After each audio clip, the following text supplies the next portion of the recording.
오늘 성경 맥잡기 쉬운 8번째 시간입니다. 지난주까지 북이스라엘이 멸망당하는 장면에 대한 이야기를 해드렸어요.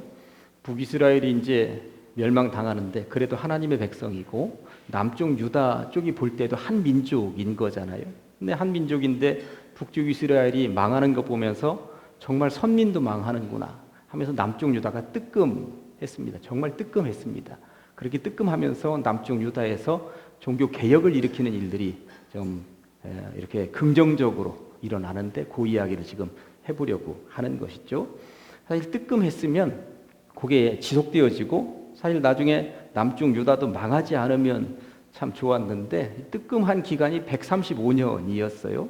북이스라엘이 멸망당한 지 135년 만에 사실은 남쪽 유다도 멸망을 당하기는 합니다. 어쨌든 선택받은 민족들이었음에도 불구하고 하나님의 뜻대로 제대로 살지 못하고 멸망으로 달려가긴 합니다만 135년이라는 기간은 어쨌든 유지하려고 그들이 애쓰고 수고했구나. 중간에 종교 개혁도 일으키면서 정말로 애쓰고 수고한 모습들이 있었구나 하는 장면을 이제 오늘 살펴보게 될 것입니다.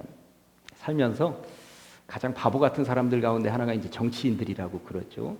돈 먹다가 붙잡혀 가는 거 보면 안 먹어야 되는데 그거 많이 보면서 한쪽에서 또 먹고 있어요. 그러다가 또 줄줄줄줄 잡혀가고 또 저쪽에서 또 먹다가 줄줄줄줄 잡혀가고 그런 모습들 보면서 바보 같다고들 이야기하는데 신앙인도 사실 바보 같아요. 누군가 신앙으로 제대로 살지 못하는 모습 보면 저렇게 살지 말아야지. 그 순간은 그렇게 생각을 하는데 이게 지속되지 않는다고 하는 것이 문제인 것 같습니다. 제가 한 3, 4년 전에 설교하면서 신앙에 3가지 유형이 있다고 말씀을 드렸던 것 같아요. 하나는 퇴보하는 신앙입니다. 계속 뒤로만 물러나는 신앙인들이 있어요. 사도 바울이 편지 써보낼 때에 사도 바울과 함께 있었다가 나중에는 뒤로 물러난 대마 같은 사람이 있었다고 사도 바울이 얘기하고 있습니다. 처음에는 지근거리에서 사도 바울을 열심히 도왔는데 나중에 보니까 퇴보해서 그가 세상을 사랑해서 도망갔다고 성경에 쓰여 있거든요. 이런 퇴보하는 신앙들이 있는데 또 그냥 정치하는 신앙인들이 있습니다. 그냥 그 상태 그대로 10년 전이나 지금이나 신앙의 단계가 높아질 것도 없고 그냥 그 상태로 유지하는 정치하는 신앙. 좀 더 이 기독교의 이 예배의 봉사에 헌신에 더 많은 발을 담그고 싶지 않습니다. 세상 쪽에다가 한 발 또 담그고 나서 양쪽에 양다리 걸치고 나서 그렇게 사는 거죠. 정치하는 신앙입니다. 그런데 가장 중요한 신앙인은 하루라도 한 시간이라도 조금씩 달라지는 신앙이라고 그게 이제 진보하는 신앙이라고 이야기를 하고 있는 것이죠. 태부 쪽이나 정치 쪽보다도 진보하는 신앙 쪽에 있으시기를 간절히 축원합니다.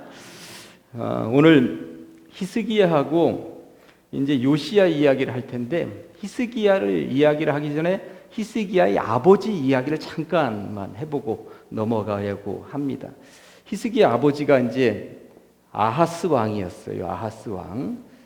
사실 많이 알려지지는 않은 왕이었는데 아하스 왕 시대에 이 신앙의 역사 가운데 굉장히 커다란 분기점, 절대 놓쳐서는 안 되는 사건 하나가 발생을 하는데 지난주에 제가 말씀을 드렸던 내용하고 연결시켜서 보면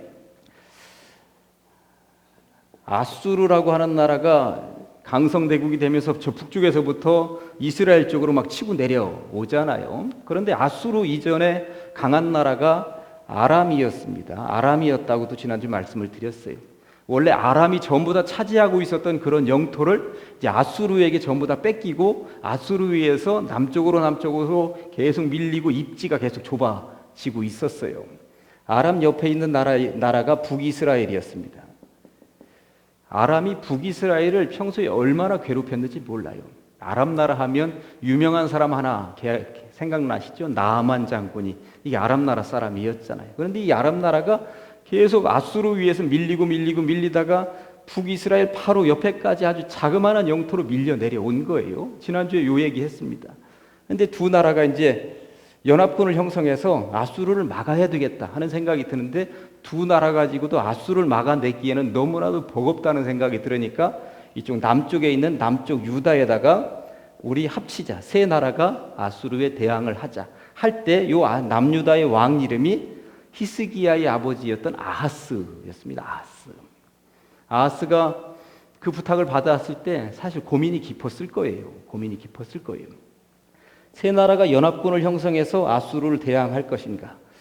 이들의 제안을 완전히 무시할 것인가? 그런 고민이 깊었을 것입니다. 그런데 무시하죠. 무시하고 이 남유다 아하스가 오히려 아수르에게 꼰질러 바치는 것이죠. 이런 일이 있었다. 도와달라. 그런 일이 나중에는 아수르가 이 두 나라를 쳐내려 오게 되는 것이고 결국은 이런 일들이 단초가 되어서 북이스라엘이 아수르에 의해서 멸망당하는 그러한 과정까지 가게 되는 거예요. 그런데 이 중간에 이야기가 굉장히 중요한 이야기가 하나 있는데 여러분들 지금 여기 열왕기하 22장에 이제 줄을 그려놓고 성경책 뒤쪽으로 이사야 쪽으로 넘어가서 한번 보도록 하겠습니다. 이사야 7장을 한번 찾아주세요.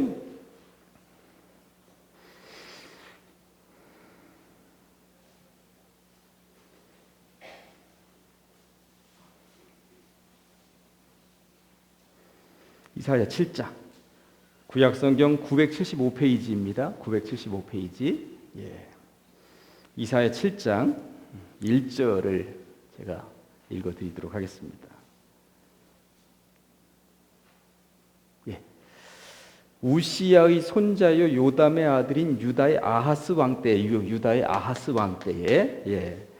아람의 르신왕과 아람 왕의 이름은 르신이었구나. 그 다음에 르말리아의 아들 이스라엘의 왕은 베가였구나. 이 두 나라 아람 왕은 르신이었고 이스라엘의 왕은 베가였구나. 이 두 왕이 연합군을 형성해서 예루살렘을 쳤습니다. 예루살렘을 친 이유는 같이 연합군 형성해서 아수르 치자했는데 이 남유다가 말을 안 들으니까 괘씸하다 해서 이 두 나라가 일리 쳐내려온 거예요. 쳐내려왔습니다. 그런데 올라와서 예루살렘을 쳤으나 1절 끝에 뭐라고 되어 있어요? 능히 이기지 못하니라. 예, 남쪽 유다가 이게 굉장히 작은 나라예요. 사실 북이스라엘은 10개 지파가 모여있는 나라이고 남유다는 2개 지파가 모여있는 나라입니다. 굉장히 작은 나라입니다. 그런데 왜 이기지 못했는가? 7절입니다. 7절. 주 여호와의 말씀이 그 일은 서지 못하며 이루어지지 못하리라. 그러니까 하나님께서 남유다를 일단 지켜주시겠다 하는 것입니다. 아무리 강한 나라들이 쳐내려와도 이 일은 절대 이기지 못한다 하는데 문제는 이 2절에 보면 이게 문제입니다. 어떤 사람이 다윗의 집에 알려. 그러니까 다윗의 집은 남쪽 유다가 다윗의 집이에요. 다윗의 집에 알려 이르되 아람이 에브라임이라고 하는 말은 약간 이제 성경을 읽으면서 복잡한데 에브라임이라고 나오면 북이스라엘을 얘기하는 것이구나. 성경에 그렇게 읽으시면 돼요. 왜 그러냐면 북이스라엘의 주축 세력이 에브라임 지파였거든요. 그러니까 성경에 읽다가 에브라임이라고 나오면 북이스라엘을 얘기하는 것이구나. 여기 상식적으로 알고 계시면 됩니다. 에브라임과 동맹하였다 하였으므로 왕의 마음과 이 왕은 아하스 왕입니다. 아하스 왕의 마음과 그의 백성의 마음이 숲이 바람에 흔들림같이 흔들렸더라. 이렇게 흔들리고 있지만 하나님은 남유다가 망하지 않을 것이다. 이건 분명한 약속으로 주셨다라고 하는 것입니다. 그런데 그 이후에 이제 그 뒷이야기를 해보려고 하는 거예요.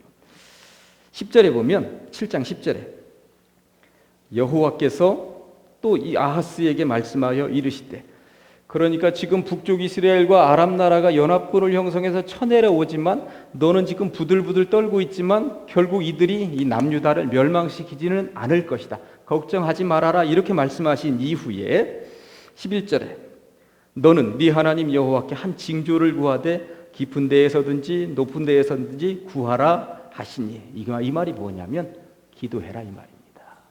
너는 기도해라. 이 위기 상황에 다른 거 하지 말고 기도해라 이 말입니다. 그러니까 어느 자리, 그러니까 높은 데 산 위에 올라가서 기도하든지 저 바닷가 가서 기도하든지 어디서도 좋다. 기도만 해라. 이런 말이 이사야 선지자를 통해서 아하스 왕에게 갔어요.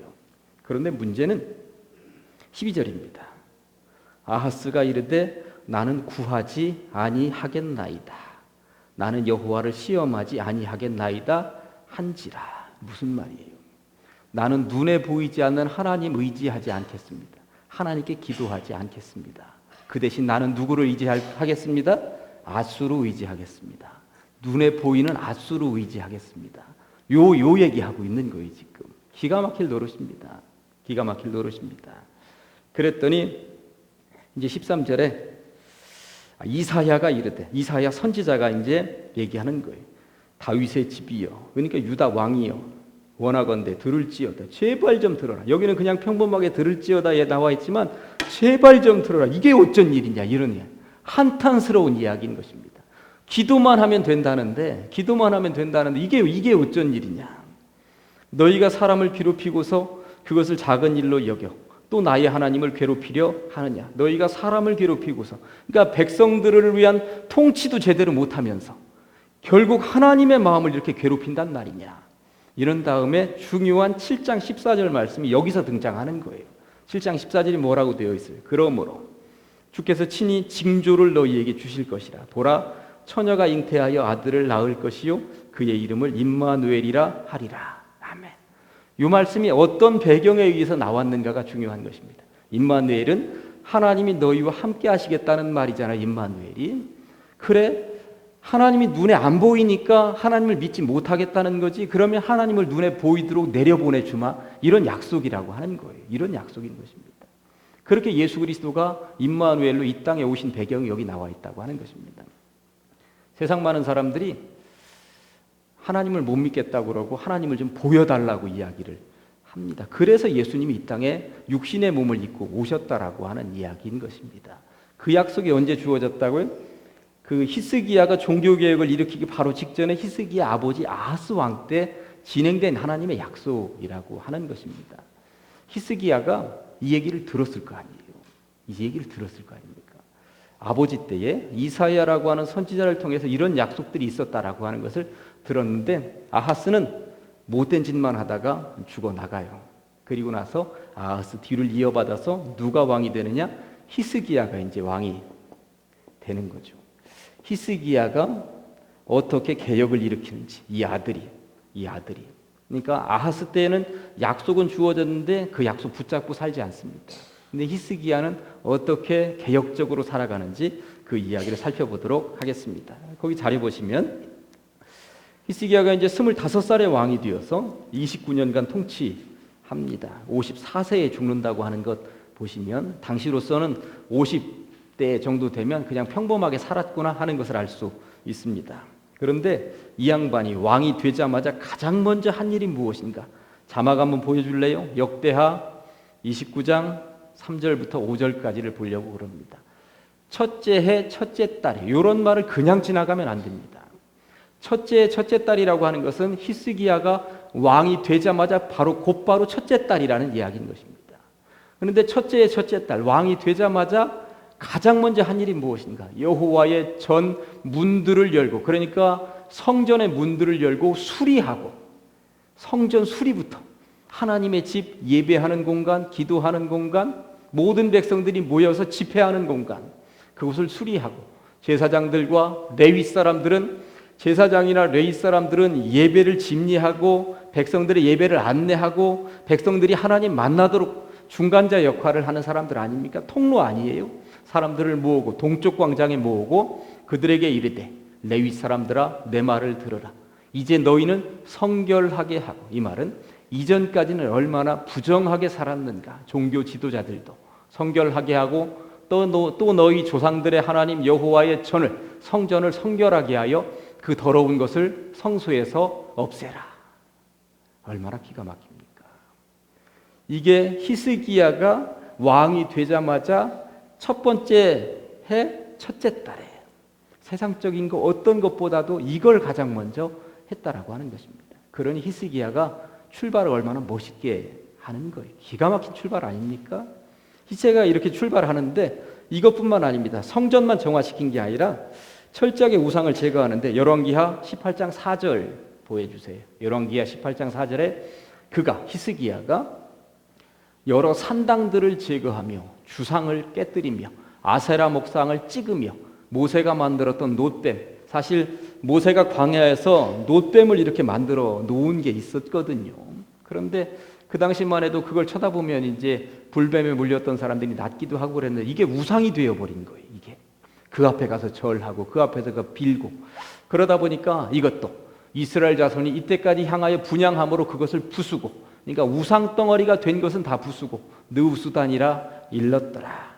그러면서 하여튼 제거할 수 있는 것은 다 히스기야가 제거해 나갔다는 이야기인 것입니다. 성전 정화시켰고 그리고 우상들 다 제거시켜 나갔다고 하는 것입니다.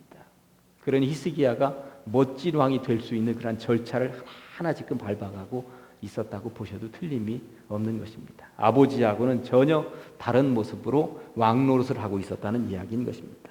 또 이 히스기야가 정말 든든한 지원군을 가지고 있었는데 누구냐면 이사야 선지자였습니다. 그 가로 4번에 왕의 신분이었음에도 불구하고 그러니까 이 성전도 수리하고 우상도 제거하면서 뭔가 개혁적인 일들을 할 수 있었는데 늘 그는 이사야 선지자에게 묻습니다. 선지자 이사야에게 모든 것을 의논하며 기도를 요청하는 장면이 나와 있습니다. 사실 이사야는 굉장히 오래 살아남습니다.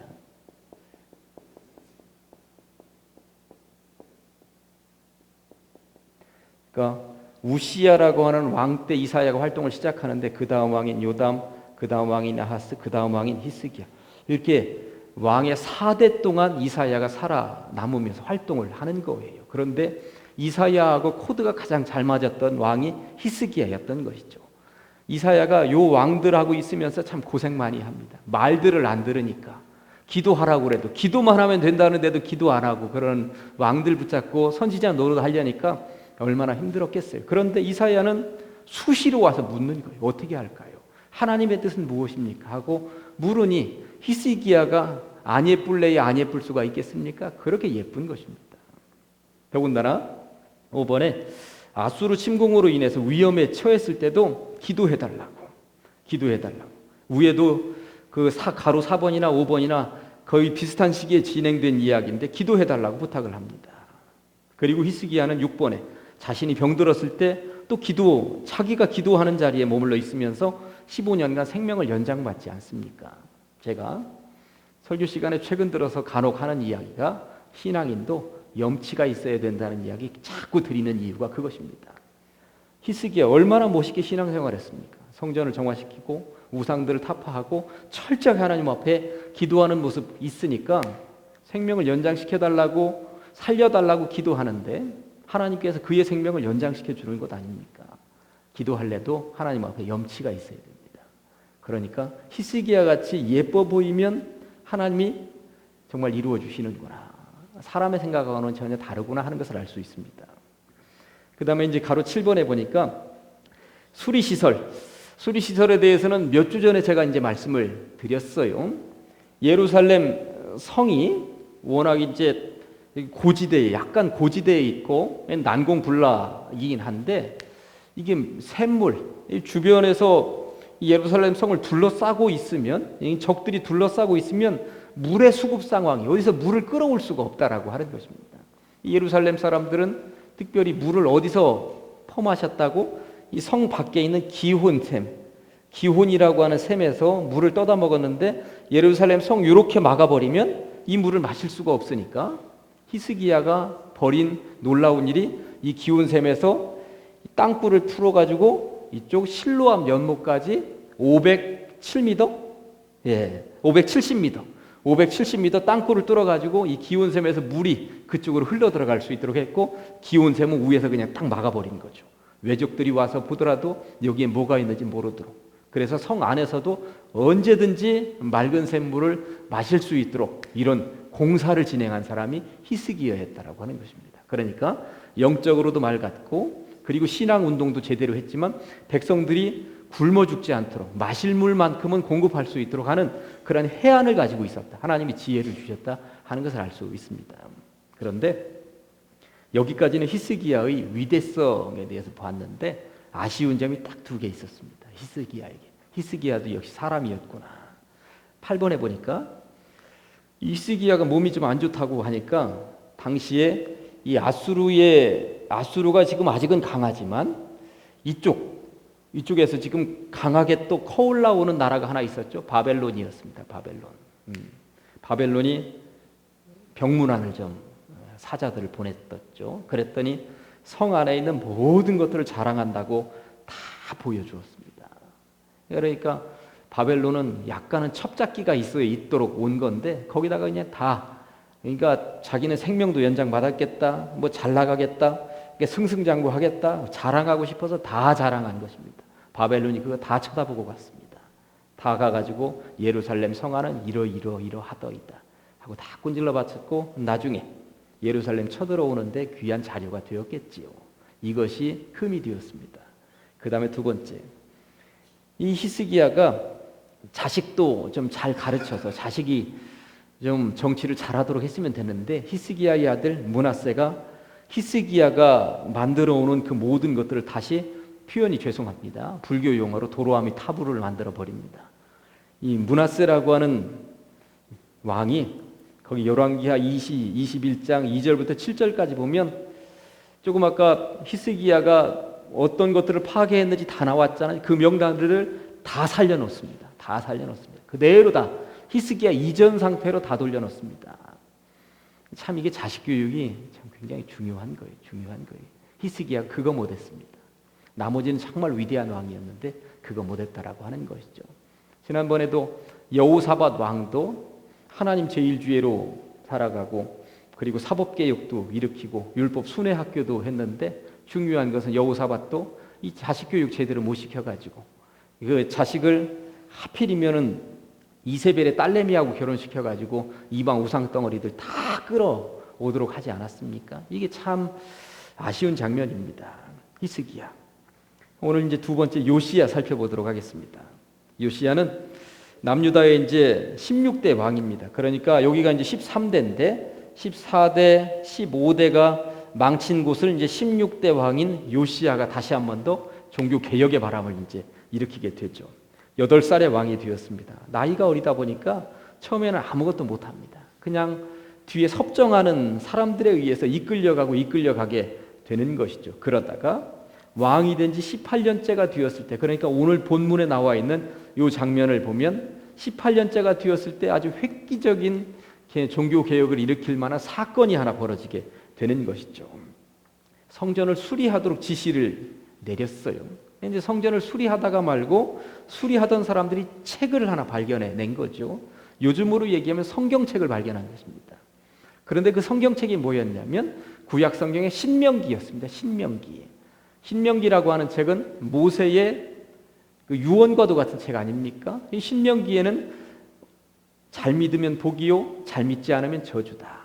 이 내용으로 꽉 차 있는 것 아닙니까? 그러니 지켜 행하라 라고 하는 내용으로 꽉 차 있는 신명기 책을 이제 왕 앞에서 읽어주는데 왕이 어떻게 합니까? 오늘 성경 본문에도 나와 있습니다만 그 말씀을 듣다가 옷을 찢어가면서 눈물을 철철 흘렸다고 나와 있네요. 누가? 요시야가. 그러면서 왜 눈물을 흘렸겠습니까? 아, 우리가 하나님 말씀대로 살지 못했구나. 이런 하나님의 말씀, 이런 하나님의 약속이 있는데 이거 놓치고 살았구나. 그 앞에서 눈물을 철철 흘리는 것입니다. 그런 다음에 대대적인 우상타파 운동을 하는데 저는 이 장면은 내용이 좀 길더라도 읽어봐야 될 것 같아요. 열왕기하 23장입니다. 열왕기하. 좀 전에는 열왕기하 22장이 오늘 본문이었습니다만 그게 이제 요시야가 성경책, 율법책을 발견하는 장면, 눈물을 철철 흘리는 장면입니다만 열왕기하 23장 4절부터 14절까지 내용이 좀 길어요. 그런데 길매도 불구하고 나라가 이렇게 개혁했다고 하는 것은 이전의 상황이 도대체 어떤 상황이었는지를 상상하면서 한번 보셔야 됩니다. 4절 왕이 대제사장 23장 4절입니다. 열왕기하 왕이 대제사장 hil기야와 모든 부제사장들과 문을 지킨 자들에게 명령하여 바알과 아세라와 하늘의 1월 성신을 위하여 만든 모든 그릇들을 여호와의 성전에서 내다가 예루살렘 바깥 기드론 밭에서 불사르고 그것들의 죄를 베델로 가져가게 하고 옛적에 유다 왕들이 세워서 유다 모든 성읍과 예루살렘 주위의 산당들에서 분향하며 우상을 섬기게 한 제사장들을 폐하며 또 바알과 해와 달과 별때와 하늘의 모든 별에게 분향하는 자들을 폐하고 또 여호와의 성전에서 아세라상을 내다가 여호와의 성전에 아세라상 이방 우상상이 들어와 있었다는 얘기예요. 내다가 예루살렘 바깥 기드론 시내로 가져다 거기에서 불사르고 빻아서 가루를 만들어 그 가루를 평민의 묘지에 뿌리고 또 여호와의 성전 가운데 남창의 집을 헐었으니 여호와의 성전 가운데 남창들이 있었다는 이게 도대체 이 말이나 되는 이야기입니까? 네, 남창의 집을 헐었으니 그것은 여인이 아세라를 위하여 휘장을 짜는 처소였더라. 또 유다 각 성읍에서 모든 제사장을 불러오고 또 제사장이 분향하던 산당을 게바에서부터 부엘세바까지 더럽게 했다라고 하는 것은 아주 무너뜨려 버렸다는 이야기인 거예요. 예. 또 성문의 산당들을 헐어버렸으니 이 산당들은 그 성읍의 지도자 여호수아의 대문 어기 곧 성문 왼쪽에 있었더라. 산당들의 제사장들은 예루살렘 여호와의 제단에 올라가지 못하고 다만 그의 형제 중에서 무교병을 먹을 뿐이었더라. 왕이 또 흰놈의 아들 골짜기에 도벳을 더럽게 하여 어떤 사람도 몰록에게 드리기 위하여 자기의 자녀를 불로 지나가지 못하게 하여. 무슨 말인지 알겠어요? 몰록이라고 하는 신은 자식을 받는 신이었어요. 불구덩이 속에 자식이 지나가도록 해서 자식을 죽여서 드리도록 하는 게 몰록 신이었어요. 이런 일이 그 당시에 벌어지고 있었다라고 하는 거예요. 그러니까 이방 우상에게 자식을 불태워서 죽이는 일이 벌어지고 있었다는 이야기예요. 이것도 못하게 요시야가 종교개혁을 했다는 이야기인 것입니다. 이게 거룩한 백성들의 나라에서 이런 일들이.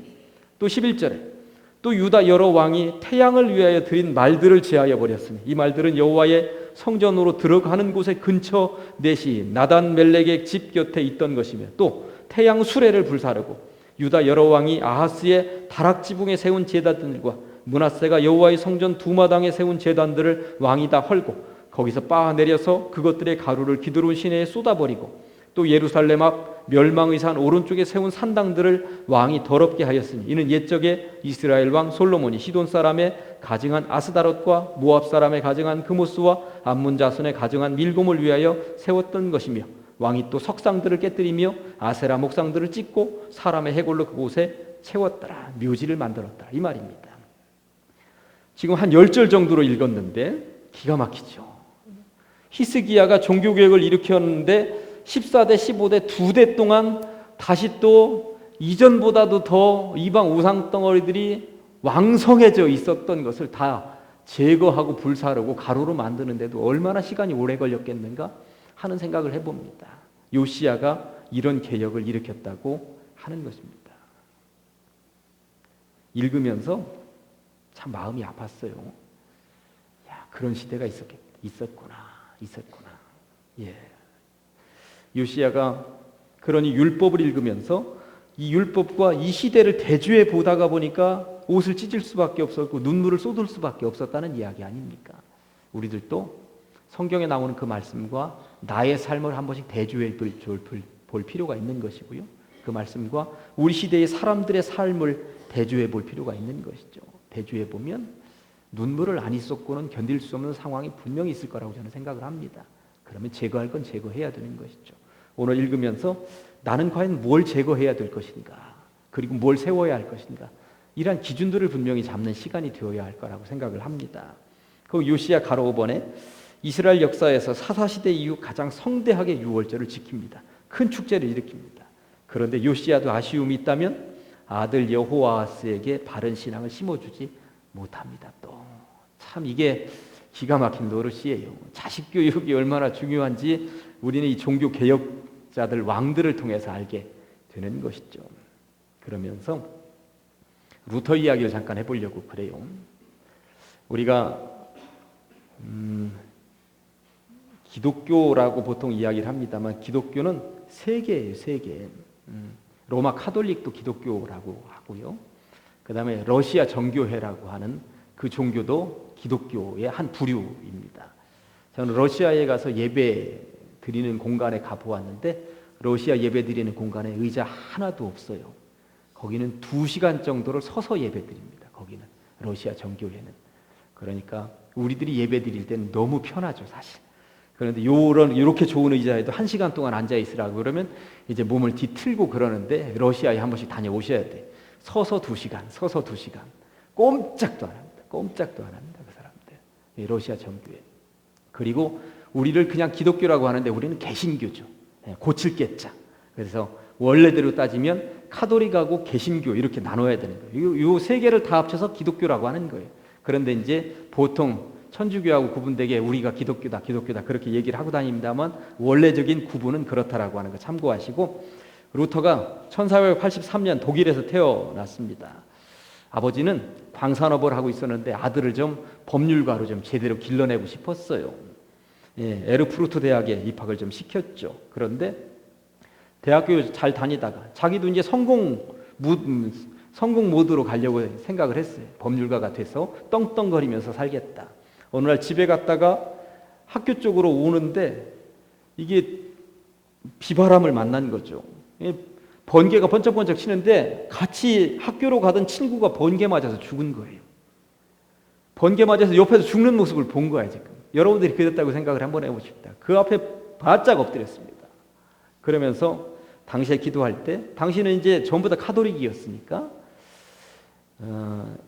예수님의 육신의 어머니 마리아의 어머니 이름이 안나였다고 그래요. 그 당시만 해도 이제 어쨌든 예수 이름으로 기도하고 이러는 것보다도 천주교 쪽은 성모 마리아의 이름 뭐 이렇게 얘기하니까 마리아의 엄마 안나의 거룩한 안나의 이름으로 막 기도를 하고 엎드려서 내가 주의 종이 되겠습니다. 성직자가 되겠습니다. 하고 서원을 하죠. 그리고 정말 성직자가 되는 길을 따라가 수도원으로 들어갈 때 아버지가 무진장 반대합니다. 너 미쳤구나. 성공하랬더니 신부가 된다고 하는 것은 결혼도 못한다는 이야기고 그냥 거기에 이제 매몰된다는 이야기니까. 근데 어쨌든 수도원에 들어가서 신부가 이제 됐죠. 신부가 됐는데 그 당시의 분위기는 천주교가 이제 얼마나 타락을 달리고 있었냐면 잘 아시겠습니다만 면죄부라고 하는 것을 판매하고 다녔던 거예요. 면죄부. 이 면죄부를 판매하고 다니는데 거기 지금 제가 써놨습니다. 가로 4번에 구원을 돈으로 살 수 있다고 주장하고 다녔습니다. 이 면죄부를 사라. 그런데 면죄부를 판매하고 있었던 이유는 베드로 성당을 짓고 있는데 이 건축비가 모자랐던 거예요. 어마어마한 건축비가 모자라니까 이 돈을 마련하기 위해서 면죄부 종이 한 장 사면 한 장 사면 이 헌금이 거기 지금 제가 그대로 써놨죠. 면죄부 판매 전담 사역자가 있었는데 당시로는 요한 테첼이라고 하는 신부가 하여튼 면죄부 가장 잘 판매하기로 유명한 사람이었습니다. 뭐 부흥강사 가운데 가면 부흥강사 가운데 헌금 많이 걷기로 유명한 부흥강사가 어디 가면 있다고 그러더라고요.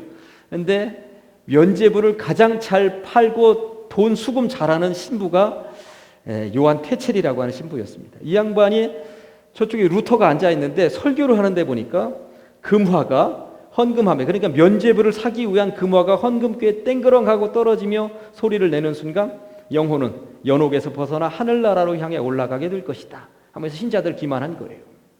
천주교는 천국과 지옥을 가기 전에 이 중간 단계 연옥이 있다고 이제 믿는 거잖아요. 이게 연옥에 지금 머물러 있는 거예요.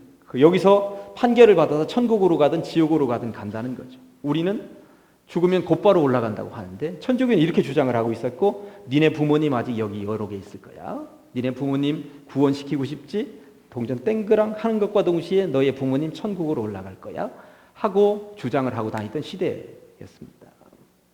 그러다 보니까 많은 사람들이 자기의 부모, 자기의 형제자매 제대로 안 믿었던 사람들 그들을 구원시키기 위해서 면죄부를 사고 동전을 막 돈을 집어넣는 일들이 비일비재하게 벌어지던 시대였다고 하는 것입니다. 타락의 극치였다고 보셔도 틀림이 없는 것이죠. 더군다나 그 시대는 독일 사람들인데도 불구하고 독일어로 예배를 드리지 않았습니다. 천주교는 철저하게 라틴어로만 예배를 드렸어요.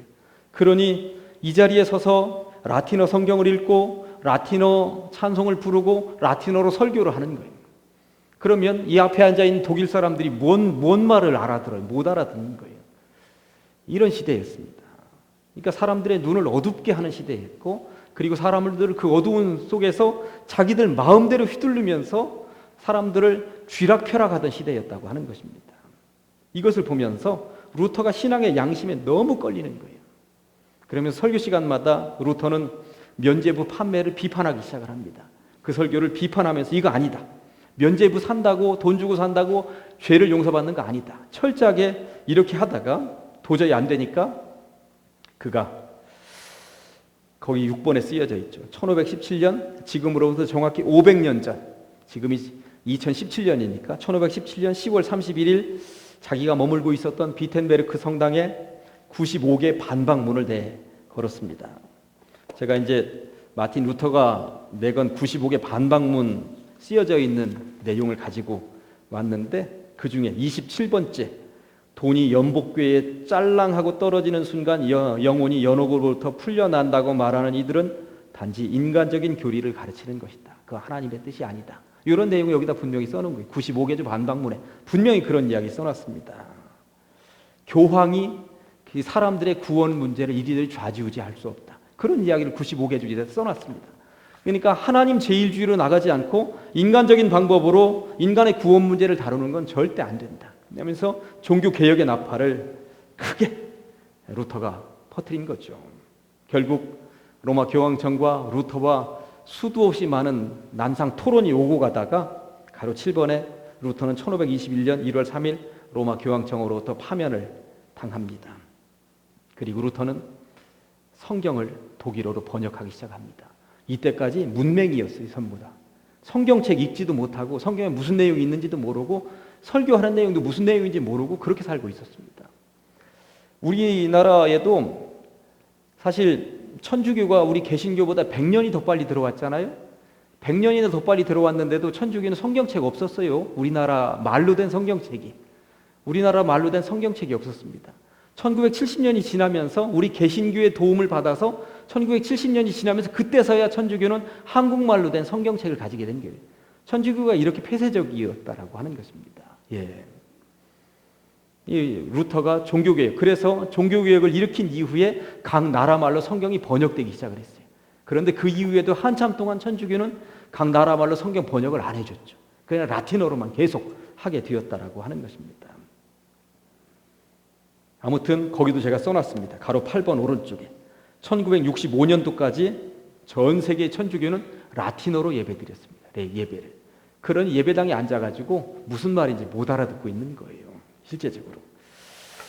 가로 9번에 루터의 신학사상 3가지를, 루터가 종교개혁을 일으킨 신학사상 3가지, 오직 믿음, 오직 은혜, 오직 성서, 오직 믿음이라고 하는 것, 돈으로 못 간다. 믿음으로 가는 거지 어떻게 천국을 돈으로 가느냐. 오직 은혜로 가는 것이다. 사람이 행위로 간다고 천주교 주장하는데, 공덕을 쌓아야 간다고 주장하는데 주의 은혜로 가는 것이다. 주의 은혜가 부어질 때 가는 것이다. 천주교는 성경보다도 로마 교황의 권위가 더 높이 있었습니다. 이 성경책보다도 교황의 권위가 더 높이 있었어요. 그러다 보니까 이거 아니다. 교황도 사람이다. 어떻게 사람이 성경보다 더 높이 있느냐? 아니다. 성경이 더 높이 있는 것이다. 성경 말씀에 우리가 심취하고 성경 말씀을 따라야 된다. 루터가 종교개혁을 한 것이죠. 그래서 오직 믿음, 오직 은혜, 오직 성서, 이 주장을 했다고 하는 것입니다. 이 말씀을 이제 정리하면서 히스기야도 어떻게든 개혁을 하려고 그렇게 했었고요. 요시야도 개혁을 하려고 했었습니다. 사실 히스기야 시대나 요시야 시대나 이게 반대 세력이 분명히 있었을 것입니다. 사실 그 이방 우상 덩어리들 섬기고 있었던 무리들이 그냥 물러났겠습니까? 분명히 반대 세력이 있었을 거예요. 그럼에도 불구하고 밀어붙였죠. 루터, 이 당시에 천주교 이 권력이 얼마나 셌는지 아십니까? 화형시키던 시대였습니다. 루터 그냥 화형당할 수도 있는 시대였습니다. 그렇지만 그거 하나님의 뜻이 아닌 것 같다 하니까 개혁의 깃발을 높이 들었고 결국 성공을 거뒀다라고 하는 것이고, 우리가 그 뜻을 이어받는 개신교인이 되었다고 하는 것입니다. 개신교인이 되었다고 하는 것. 그러면 개신교라고 하는 것은 늘 우리를 개혁시켜 나가는 교인이라고 하는 이야기인 것입니다. 나는 무엇을, 우리 교회는 무엇을, 이 나라와 이 민족을 위해서 이 교회는 무엇을 어떻게 개혁시켜 나가야 할 것인가, 이것이 매일매일의 우리들의 거룩한 숙제가 되어야 된다고 하는 것이죠. 그렇게 될 때 퇴보하거나 정체되지 않고 앞으로 이 교회는 진보해 나갈 수 있다고 하는 것입니다. 오늘의 말씀 2개, 하나는 히스기야 쪽, 하나는 요시야 쪽 가지고 왔는데, 히스기야 쪽 한번 같이 시작. 히스기야가 이스라엘 하나님 여호와를 의지하였는데 그의 전후 유다 여러 왕 중에 그러한 자가 없었으니 요시야와 같이 마음을 다하며 뜻을 다하며 힘을 다하여 모세의 모든 율법을 따라 여호와께로 돌이킨 왕은 요시야 전에도 없었고 후에도 그와 같은 자가 없었더라. 아멘. 그렇다면 우리 교회는 이러한 숙제들을 잘 풀어가는 여러분들 되시길 간절히 소망합니다. 기도하겠습니다. 하나님 아버지 감사합니다. 이 밤에 우리를 불러주시옵시고 히스기야 요시야의 개혁과 루터의 종교 개혁까지 살펴보게 하시니 감사합니다. 우리들은 나를 그리고 우리 교회를 날마다 개혁시키며 나아가는 개신교인들인 것을 절대 놓치지 않게 하여 주시옵시고 변질이 아니라 변화시켜 나가는 주의 백성들 되게 하여 주시옵소서. 예수님의 이름으로 기도합니다. 아멘.